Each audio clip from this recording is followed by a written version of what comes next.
بسم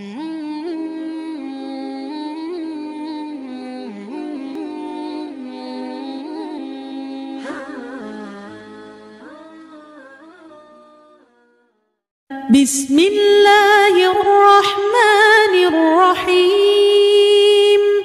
سبح اسم ربك الأعلى الذي خلق فسوى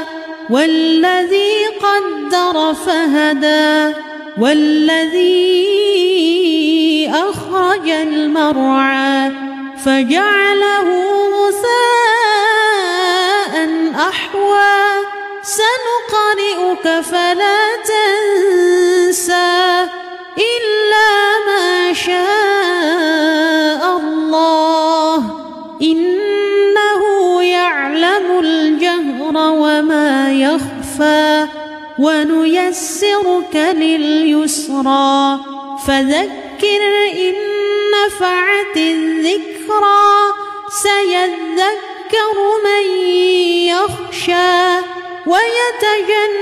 ويتجنبها الأشقى الذي يصلى النار الكبرى ثم لا يموت فيها ولا يحيا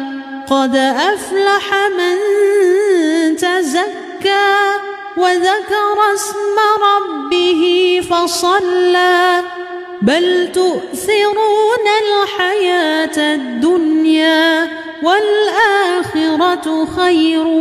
وأبقى إن هذا لفي الصحف الأولى صحف إبراهيم